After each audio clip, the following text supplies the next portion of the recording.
insurance, this is Tony Cañas, and today I want to talk to you about gamification. How to gamify your life with Habitica for fun and profit. Gamification is incredibly silly, and it works. Not for everyone, but for many people it works, and it works incredibly well. When I was writing Insuring Tomorrow, I really struggled on whether to include a chapter in gamification. That chapter is based on Jane McGonigal's awesome book, Reality is Broke. Dr. McGonigal explains her research on why games, and especially video games, are so addictive. And most importantly, she digs into the why and the how of using those characteristics from games to make people more productive at work and at life in doing things that are actually good for them. Most insurance carriers and brokers are a long ways away from being able to gamify the way they engage, encourage, and manage their employees. Let's be honest, they have bigger fish to fry. No problem. You can gamify your own productivity with a free tool called Habitica. Habitica allows you to turn your life and work into an online RPG or role-playing game, including all the tropes and features normally found in incredibly addictive games like Skyrim. While they do have an app, I highly recommend set it up using the website, and then you can use either the website or the app to actually track your activity every day. But remember, it takes a few weeks to build a habit. It takes a while for this to produce results, but it's a lot of fun. You should definitely give it a try. Go to habitica.com and just sign up. Okay, so just like that, you are signed up and ready to get started. So it gives you a quick explanation. Justin is your little guide. I'm just going to fly through him because I know how to do this, but in your case, you should probably pay a little more attention to Justin. And we choose how our little guy or girl looks like. And you can spend as much time as you want to here. They even have wheelchairs. How cool is that?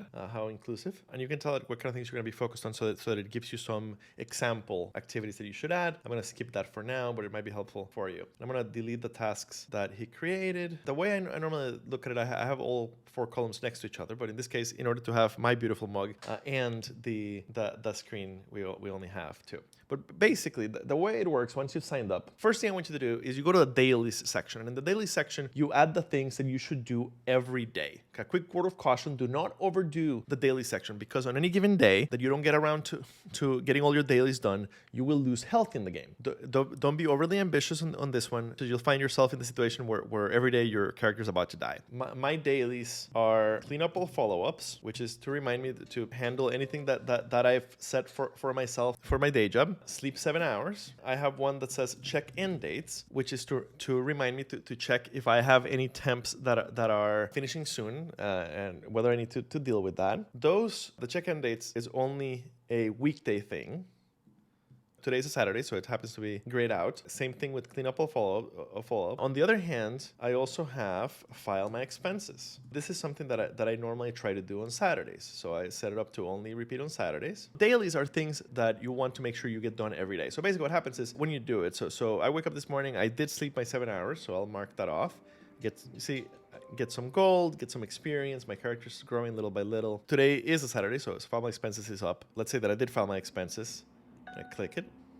Find items, which you can use to grow your character. See, it really is gamified, quite literally. I don't know how to go back to the main section. There we go. Normally, if the screen is wide enough, it's just at the top. Here's the important part. If at the day ends and I have not clicked off one of my habits, I get penalized the next morning by losing some health. If you're part of a party, like the Insurance Nerds party, you just lost some health to your party members also. So there are social consequences to not getting your dailies done. On the habit section, I like to add things that are not due on a particular day of the week and things that have to be done multiple times. So for example, in my personal life, I try to be a reader. I give myself some points every time I read a book chapter. If the day ends and I haven't read a chapter today, I don't get penalized for missing that. I encourage you to have both activity and results in the habit section. So for example, in my world at Jacobson, ultimately my goal is to open SME job orders and to fill SME job order. But those are results.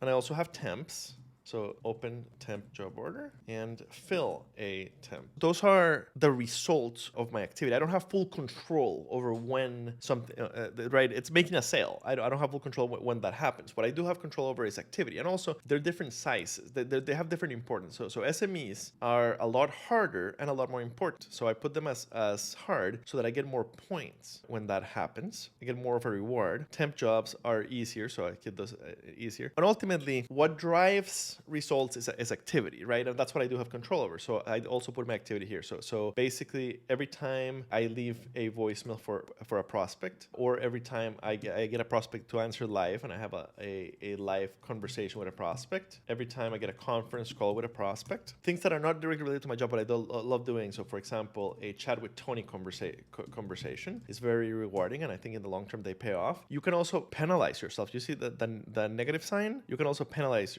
yourself. For example, I'm keto. Be fully keto for a day. I can give myself positive points, or learn a new keto recipe.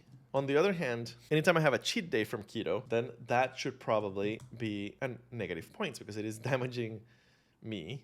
So let's put that. Oh, you can activate it. You can activate and deactivate the negative. So I didn't know that. Okay. Every time I have a cheat day, today's Saturday. I'm recording this on a Saturday, and I've been really good with keto. I am probably gonna order pizza today, so it's gonna be a cheat day. So you can see how the positive sign is gone, because it cannot be a positive. I penalize myself that day, and I lose some health. Right? Over time, your character will grow, and also send me a message. Let me know your username and that you want to join the Insurance Nerds party. Go adventuring with us. We will add you to the party. When you're at the party, you'll have access to the adventures that we go on. Here's a really cool part. Every time that you click on one of the yeses or one of the pluses on anything that's a positive, your character gains experience. It finds items sometimes, and it gains gold that you can use to buy stuff. And it also benefits your adventuring party every time you do a positive thing. But here's the really cool part. Your adventuring party doesn't know what those things actually are, right? So my adventuring party, the Insurance Nerds adventuring party, doesn't know the things that I'm doing. So I can have private things here. Nobody else sees the actual things that I need to get done, or that I'm trying to get done. Also, there's a to-do section. The to-do section basically is things that you only need to do once, that are not tied to a particular date. It's a great reminder. So for example, in my world, let's say that I think of a video that I want to make, right? So let's say that I want to make a video for Hey Insurance about meetings that should have been an email. Okay, so I put it there as a reminder of that idea, and the reminder that I want to get that done at some point. If the day passes and I didn't do it, I don't get penalized. It's a great reminder, and you can have as many reminders as you want. But as opposed to a habit, this is something that I only need to do once. So basically, once I do get around to doing it, I click on it, I get experience and points, and it disappears. And then there's a reward section. The reward section, the money the gold that my little guy is accumulating with everything that he's getting done, 4 gold coins, right? With all the stuff that he's gotten done, that I've gotten done, I've accumulated 4 gold coins. So I can spend those 4 gold coins buying myself a reward for my character to make his to increase his characteristics and make him better at helping my party and being successful. Here's a really cool thing. You can also give yourself rewards in real life. So for example, let's say I really enjoy binging on Netflix. If I let myself just binge on Netflix, I'll binge on Netflix all day. So let's say that for every 100 gold coins that my little guy accumulates, I'm allowing myself one Netflix episode. Okay? Once I have 100, like I won't let myself do it until I have 100 gold. When I have 100 gold, I click there, I lose the 100 gold, and my real life self goes and watches a Netflix episode. So a great way to reward myself, basically. So you get the basic idea. Don't just do it for a day. Do it for a few weeks, and you will see how, number one, you start having a lot of fun with it, and it has little sounds and everything. I don't know if the sounds made it on the video, but it's a great way to turn what you have to get done or what you want to get done into a dopamine drip, into a positive dopamine drip in your brain in a fun and community-oriented way. And make sure that you go on the Insurance Nerd Slack, insuranceslack.com, and also join our Slack channel. Thank you for joining today. Comment below with any questions or comments about Habitica, or letting me know your Habitica username if you want to join the Insurance Nerds Adventuring Party. Thank you.